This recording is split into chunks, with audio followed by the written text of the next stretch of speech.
नमस्कार साथियों, बात करेंगे बिहार एसटीईटी में उन 30,675 अभ्यर्थियों की जिनके भविष्य के साथ बस कुछ लोगों ने इस प्रकार का षड्यंत्र कर दिया कि उनका भविष्य अब अधर में लटकता दिखाई दे रहा है। याद कीजिए 21 जून की वो रात जब मेरिट और नॉट इन मेरिट का कॉलम लगा, उसके बाद से ही कई प्रकार के मसीहाओं ने जन्म लिया, कई प्रजातियों ने जन्म लिया, कई प्रजातियां विलुप्त होने के कगार पर हैं और कई प्रजातियों ने अब तक अपना डेरा डाले रखा है। लगातार अभ्यर्थियों को गुमराह करने का दौर चला। इस वीडियो में हम लोग बात करेंगे एसटीईटी केस में बड़ी जीत की और अब 30,675 अभ्यर्थियों का होगा क्या। आखिर असली धोखेबाज कौन है, उस सातिर का नाम क्या है, वो सातिर दिखता कैसा है, वो पाया कहाँ जाता है और उससे मुलाकात कब हो सकती है। इन सभी बिंदुओं को हम लोग देखेंगे और एसटीईटी मार्क्स पर बहाली की भी बातें करेंगे।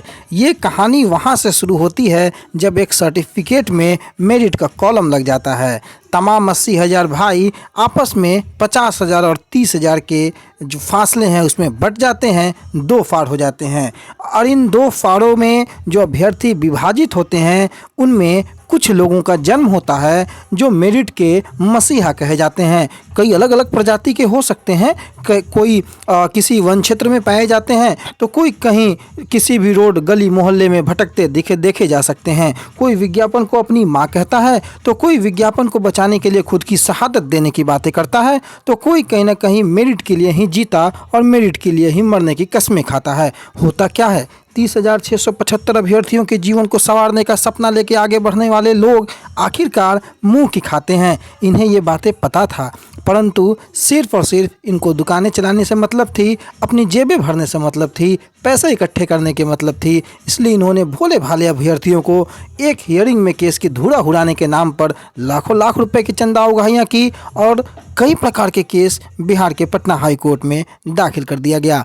परंतु जब मामला सुनवाई पे आया, भाग खड़े हुए, रोंगटे खड़े हो गए। कोई बिहार के राजधानी छोड़ के भाग गया तो कोई बिहार में पटना हाई कोर्ट का रास्ता ही भूल गया। मेंशनिंग की तो छोड़ो, पटना हाई कोर्ट में केस फाइल करने के बाद उस केस नंबर को उलटना तक इन लोगों को ध्यान नहीं आया और जब कभी केस अगर लिस्ट पे आ गया तो उसके बाद तरह तरह के बहाने, तरह तरह के हथकंडे, सुनवाई नहीं कराएंगे। ये तो वही कहानी हो गई कि मंदिर वहीं बनाएंगे परंतु दिनांक नहीं बताएंगे। इस तरीके की बातें जो हैं आप लोगों को देखने की और समझने की आवश्यकता है कि बिहार एसटीईटी को किस प्रकार से इन लोगों ने राजनीतिकरण कर दिया। और महज कुछ लोग, अगर पहले इंसान की बात करें तो उनका प्रजाति ही अलग है। उस प्रजाति के लोग आजकल बहुत विलुप्त हो चुके हैं और श्रीमान भी विलुप्त ही हो चुके हैं। अपनी रोटी सेक के सारे की रोटी को जलाने के फिराक में, अपने मंसूबों में कामिल और काबिज करते हुए, इन बात को आगे बढ़ाते हुए अपनी नियुक्ति सुनिश्चित करने के बाद लोगों को फंसाने के उद्देश्य से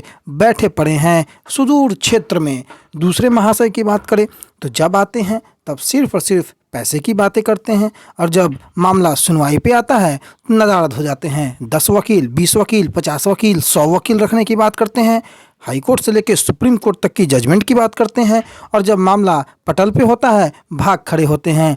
तीसरे लोगों की बात करें तो गला फाड़ फाड़ के विज्ञापन मेरी माँ है, एक चुटकी में हियरिंग करा लेंगे और आज तक हियरिंग नदारद है। सिर्फ आंदोलन से ही उनका पेट भरता है, आंदोलन ही उनकी रोजी रोटी है। कई अन्य छोटे छोटे जो प्रजाति हैं वो भी पनप रहे हैं। कभी कोई कहता है कि हमें कागज़ पर पैसा दे दो, कभी कोई कहता है कि नहीं हमें लिखित रूप में ना दो, साइड से पैसा दे दो। इन सभी के बीच पिस रहे हैं तो 30,675 अभ्यर्थी। हालांकि ये जो खुदरे लोग जो जन्म लिए हैं इन लोगों को भी पता है कि होना जाना कुछ नहीं है, चलो कुछ रोजी रोटी हेतु पॉकेट गरम कर लिया जाए। सुनवाई अगर हो जाती तो मुंह की खानी पड़ती, औंधे मुंह गिर जाते हैं तो क्यों ना सुनवाई को टाला जाए और फिर कुछ दिन पॉकेट गरम किया जाए। परंतु उन 30,675 अभ्यर्थियों का क्या, जो ये कयास लगाए बैठे हैं कि हमारे ये जो मसीहा हैं, हमारे ये जो अग्रज हैं, ये हमें जिताएंगे, हमारी नियुक्ति सुनिश्चित होगी। नियुक्ति की तो गोली मारो आप, तो इन्हें कहीं ना कहीं इनके सर्टिफिकेट भी कहीं जो इन्हें मेरिट का मिला है वो ना छिनवा दो। आप लोगों ने इस कदर पर बिहार के एसटीईटी की बहाली को पहुंचा रखा है।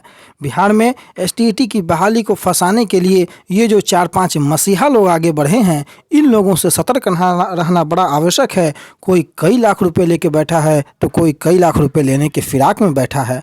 कोई कई लाख रुपए के चाय पी जाता है तो कोई कितने लाख रुपए को रख के अपने अकाउंट में उसका ब्याज खा रहा है। यही कहानी बिहार के एसटीईटी की है और यही कहानी बिहार एसटीईटी मेरिट के मसीहाओं की है। 30,675 अभ्यर्थी बेगुनाह हैं, परंतु 30,675 में ही कुछ ऐसे सरेआम हैं जो पूरे 30,675 अभ्यर्थियों को बिल्कुल प्रदूषित करके रखे हैं। इन सरेआमों को निकाल के निचोड़ के बाहर फेंकने की आवश्यकता है। अदरवाइज बिहार एसटीईटी वैसे अधर में जा रहा है जहां से निकाल पाना बहुत मुश्किल है। बिहार एसटीईटी को अभी भी अभ्यर्थियों को समझना चाहिए। इन लोगों को एसटीईटी का एस नहीं पता है। इन लोगों से अगर बैठ के अगर आप बात कर लीजिएगा, सही से एक वर्ड, एक अक्षर, एक शब्द बोलने नहीं आता है, ये लोग भविष्य के मेरिट के शिक्षक कहलाएंगे। खुद को विद्वान कहने का और खुद को विद्वान समझने का दम धरने वाले लोग, इन्हें ये भी नहीं पता है कि अगला कदम इनका कैसा होना चाहिए। बिहार में 30,675 अभ्यर्थियों को विद्वान कहने वाले लोग, आंदोलन के सिवा उनको कुछ आता ही नहीं है। और आंदोलन भी ऐसा वैसा नहीं, 3-4 लोगों के साथ भी वो आंदोलन कर ही लेंगे, ऐसे ही हमें पूरी उम्मीद है और अनुभव भी है उन्हें 3-4 लोगों के साथ आंदोलन करने का। इन सब को बोलने का मेरा उद्देश्य क्या है? उद्देश्य सिर्फ इतना है कि बाबू भैया, आप लोगों से अगर ना हो पाता है तो छोड़ दो, क्योंकि मुझे पता है कि तुमसे ना हो पाएगा। 21 जून के बाद से ही मैंने कहा है कि तुमसे ना हो पाएगा। कोई मैदान छोड़ के भाग चुका, कोई छोड़ने के तैयारी में है और कोई नए नए मैदान में उतरने की तैयारी में है। कितने भी षड्यंत्र लगा लो, कितनी भी कोशिशें कर लो, बाबा बेटा तुमसे ना हो पाएगा, तुम लोग छोड़ दो। इसी उम्मीद, इसी शुभकामनाओं के साथ कि तुम लोग इसी प्रकार से अपने कार्यों को अंजाम देते रहो। लोग भी तुम लोगों को सपोर्ट करते हैं, पता नहीं कैसे।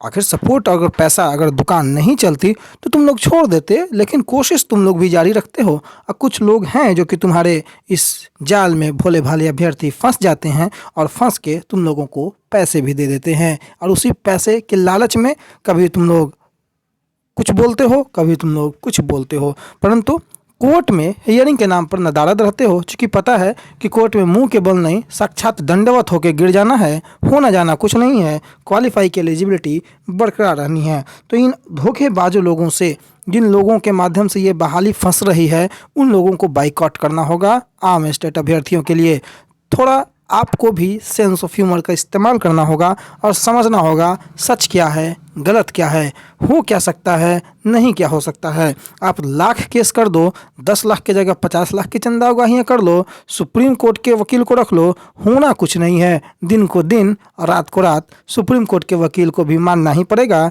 और माननीय मुख्य न्यायाधीश सुप्रीम कोर्ट के भी दिन को दिन ही बोलेंगे। इन्हीं सभी उम्मीदों, इन्हीं सभी शुभकामनाओं के साथ कि आप लोग इसी प्रकार से अपने षड्यंत्र को जारी रखें। क्वालिफाई की जीत सुनिश्चित है। एसटीईटी केस में बड़ी जीत के साथ आगे बढ़ेंगे क्वालिफाई, और ये जीत उसी दिन सुनिश्चित हो गई जब आपने मैदान छोड़ने का निर्णय लिया था। धन्यवाद।